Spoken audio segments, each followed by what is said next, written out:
students, the next topic we have here is the responsive design. In the past several years, a lot of attention has been given to the so-called responsive layout designs. Okay, layout which is responsive to the different width sizes of a system. Okay, based on what device you are using, to that device this particular layout will get adapted on its own. So it is known as a responsive layout design. In a responsive design, the page responds to changes in the browser size that go beyond the width scaling of a liquid layout. Okay, so uh, this particular website's pages which are there, those pages responds to changes in the browser size. For example, if your device is 960 pixel, it will get adjusted to that 960 pixel. If it is 360 pixel, it will get changed to 360 pixel. Okay, so based on your browser size, this particular design goes on adjusting up. Okay, so we had problems with liquid layout for images. So we had studied about some layouts: fixed layout, liquid layout, hybrid layout. In that, liquid layout was a layout which was adjusting to all of the browser windows. But what was happening there is it had a disadvantage that the images which we were using in those pages, those images were of fixed size. So those images you cannot change in a liquid layout. So the images can be scaled down to the browser size in this responsive design. So responsive design overcomes the problem that is faced in a liquid layout. That means in a responsive design, you can shrink the images size also to that of the browser size. Okay. In a responsive design layout, images will be scaled down and navigation elements will be replaced as the browser shrinks. Okay. So what happens in this responsive design layout is that images will be scaled down. Okay, that means the image size will be reduced and the navigation elements will be replaced. Navigation elements are the elements which will help us to move to different pages of that website: home page, academics page, okay, about us page, contact us page. So many pages will be there. No, those hyperlinks have to be created using which element? Nav element. Okay, nav elements. Okay, so those nav elements, if your web page is scaled down, so those navigation elements will be replaced as the browser goes on shrinking. Okay, so bigger the size of the browser, then the images and navigation elements will remain as it is. But once the browser size goes on shrinking, images also size will become less and navigation elements will also be replaced. Okay, so let us see an example. Okay, this particular image is quite blur. You can check this out in your textbook. I'll just explain it a bit briefly. Okay, so what is happening in this particular image is in this particular web page, you can see here there is some title here: fundamentals of web development, and below that 1 2 3 4 5 6 7 hyperlinks are here at the top. Okay, which is written in black color, black bold. 7 hyperlinks are there. These hyperlinks will help me to move to different pages of a website, and these hyperlinks have been created using the nav element. Okay, and again below that you have some image and some paragraph here, and this side, to the right side, you have an image. Okay, you have an image. So this website or this web page is a 2 column web page. Okay, it has a 2 column layout here. This is one column and this is one column.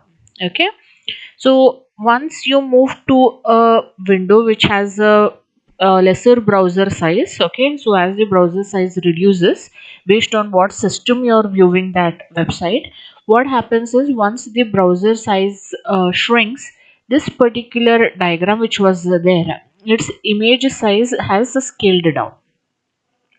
Okay, its image size has scaled down because the browser size has reduced. Okay, again if you are reducing it a bit more, that means if you are watching it in your mobile, if you're watching that website in your mobile, what happens at that time is the navigation elements which were there. For example, we had here 7 navigation elements. Those navigation elements are replaced by a drop down box. Okay, it is replaced by a drop down. That means these hyperlinks were all listed using UL. Okay, using UL, all these were listed. Now UL element is replaced by the select element, and from that select drop down you have to choose the hyperlink, whether you want to go to contact us or whether you want to go to about us, about management, or library, anything.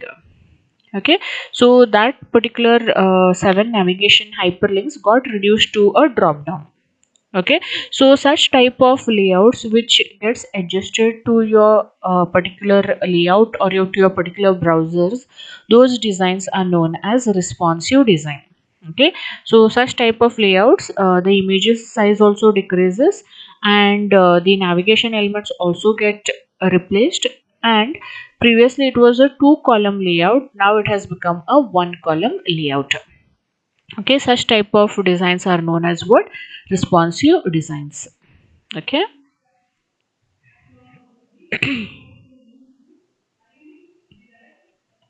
Yes, next what we have here, there are 4 important key components to make responsive design work. Okay, so to make a responsive design, 4 important components are required. The first one is you have to have a liquid layout. Okay, and the second one is scaling images to the viewport size. Okay, scaling images to the viewport size means viewport means the screen size. Okay, viewport size. Setting viewports via the meta tag. Okay, so you should make use of a tag known as meta tag, and using that viewport we can set the using that meta tag we can set the viewports. Okay, and next is customizing the CSS for different viewports using media queries. Okay, customizing the CSS for different viewports using media queries. Media queries, what they are, will be saying in the next topic. Okay, so these 4 components are required for what to work, for responsive design to work. Okay, next what they have given is responsive designs begin with which layout? Liquid layout. Okay, that is in which most elements have their root specified as percentages. Okay, instead of pixels, if you specify the image size in terms of percentages, then it will be good for the liquid layout. So in liquid layout, all of the images are specified in terms of percentages and not in terms of pixels. Okay, making images making images scale in size is quite straightforward. Okay, so how to give the size for the images are, image is equals to max width is equals to 100%.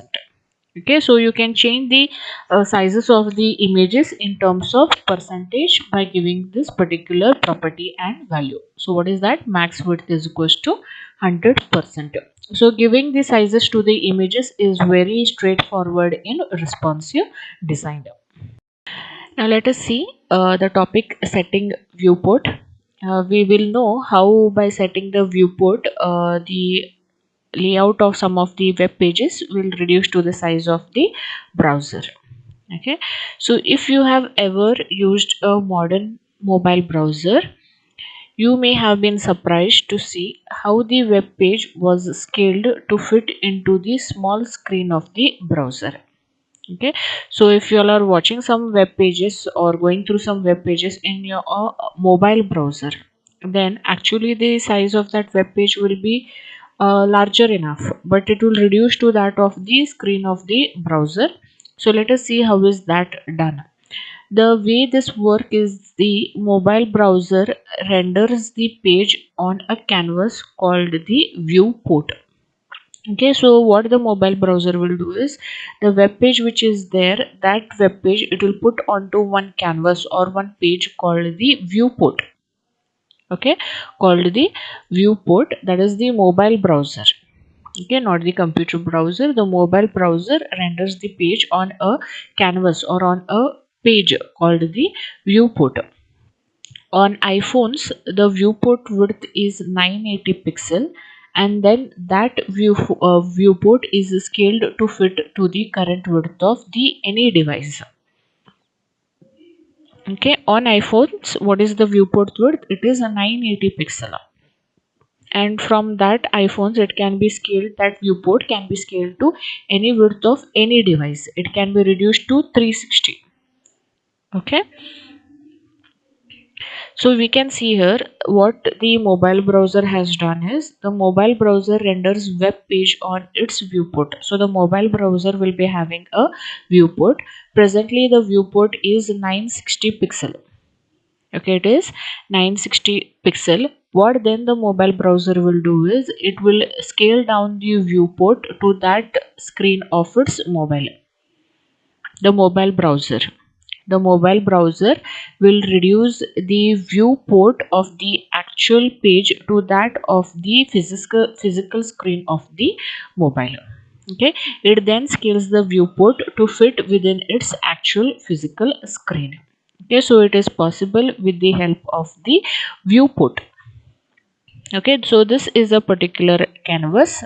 In that the web page is been put to that particular viewport, and in that particular viewport it is then scaled down to the screen of that of the mobile. Here the web page is not scaled down using some size or max width, min width. You're not specifying any percentage here. Here only the viewport is being scaled down. Okay, so how the viewport is being scaled down, what is the code you have to write for that, we will see next. The mobile Safari browser introduced the viewport meta tag as a way for developers to control the size of that initial viewport. Okay, so the mobile Safari browsers, they introduced the viewport meta tag so that the developers can control the size of the initial viewport. The web page will tell the mobile browser the viewport size to use via the viewport meta element. Okay, so we can set the viewport size via which element? Via the meta element. Okay, so let us see how is that done. First we have the HTML tag, then we have the head tag, then here we have the meta element. Okay, with the attribute name is equals to value is what here? Viewport.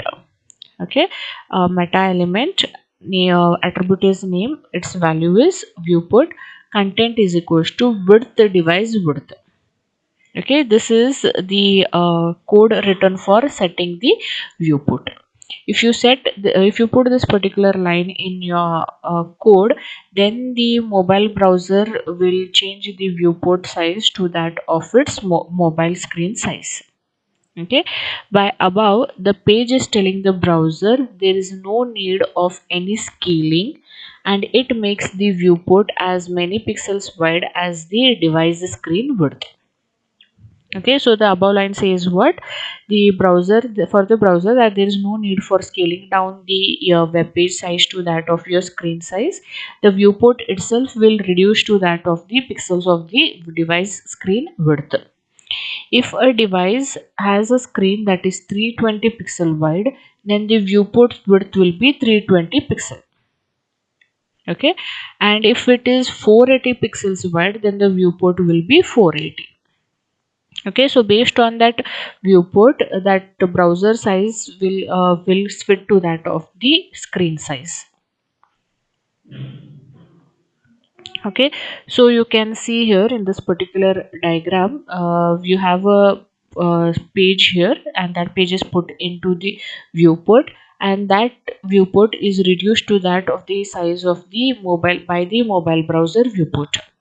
Okay, so from the iPhone size of 980, it is reduced to 320 pixels. Okay, so the mobile browser renders web page on its viewport, and because of the meta setting makes the viewport the same size as the pixel size of the screen. Okay, and the second step is it then displays it on its physical screen with no scaling. Okay, so the viewport is being reduced. The viewport of that web page is being reduced from 980 to 320. Okay, and then that viewport is then put onto the physical mobile screen. Okay, so you're not scaling down the web page to 960 320. That size you all are not mentioning. You all are doing it in terms of viewport, where the viewport will immediately fit to that size of the mobile screen. However, since only setting the viewport as in above figure shrank but still cropped the content. Okay, so the viewport which was there, it got shrank but it has cropped the content. As you can see here in this mobile screen, it has cropped the content. Okay, so setting the viewport is only one step in creating a responsive design. Okay, so setting the viewport is only one step for creating. There are other steps also for the responsive design. There needs to be a way to transform the look of the site for the smaller screen of the mobile device. Okay, which can be done by using media queries. Okay, so whatever the viewport size has been reduced, how it should be seen onto the mobile device, that means no cropping and all should be done. That can be done by using what? By using the media queries. Okay, setting of the viewport will just see that that particular web page has been set to the mobile size. It will shrink to that mobile size, but how that site should look onto that smaller screen of the mobile device is decided by the media queries, which we will see in the next topic. The next topic here we have is media queries. The media queries is required for the responsive design. The other key component of responsive design is the CSS media queries. Okay, so what is a media query? Let us see. A media query is a way to apply style rules based on the medium that is displaying the file. Okay, so media queries are nothing but some style rules, and that can be applied for the medium that is displaying the file. So let us see how to write these queries. Okay, so these queries are like how you have queries in DBMS. Same way, these are the queries which are related for the particular media which is displaying your file. Okay, so the syntax of media queries is given below. It starts with at media. Okay, so if it is any query, if it is starting with at media, then it is known as a media query. Then we have a word known as only. Only use this style if both conditions are true. Okay, only is the style to be used if both conditions are true. And the next word is screen. Device has to be screen, and max width 480 pixel. Okay, you can give here max width, you can give here min width. Okay, so use this style if width of the viewport is no wider than 480 pixel. Okay, so max width is 480 pixel, and then here you have to mention the CSS rules for that particular screen. CSS rules to use if device matches these conditions. Okay, so let us see. These queries are boolean expressions and can be added to your CSS file or to the link element to conditionally use a different external CSS file based. Okay, so these queries are nothing but boolean expressions which can be used for those CSS files. Okay, so below table shows the list of features you can use with the media queries. Okay, shows the list of features you can use with the media queries. So which are the features you can use with the media queries is width you have, which specifies the width of the viewport. Height is there, height of the viewport.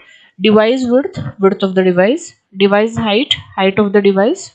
And you also have orientation, whether the device is in portrait or landscape. And then you also have color, the number of bits per color. So these are the browser features you can examine with the media queries. Okay, so let us see an example.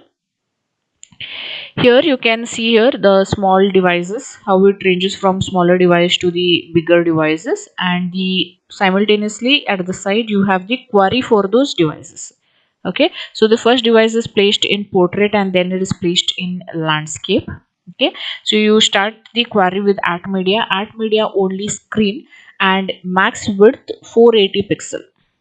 Okay, 480 pixel. Then you have to mention the features. So only the media that is matching to this particular condition, only for those you have to specify these below features.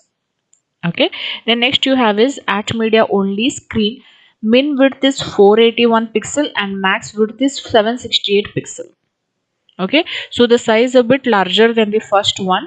If it is matching to this device, then only the below features will be added. Okay, then for the third one you have at media only screen and min width is 769 pixel. Okay, min width is 769 pixel. That means the device size whose screen size is more than 769, more than 769. Okay, so that will be a bigger screen. So based on these screen sizes, the below features will be added to them. Okay, so that you can use making use in link, that you can add by making use them in link element. These queries you can add in link element. Instead of having all the rules in a single file, we can put them in separate files and add media queries to the link elements. So in the link elements itself you can add the media queries, and instead of putting them in a separate file, you can put it in your HTML code. So this was about media queries.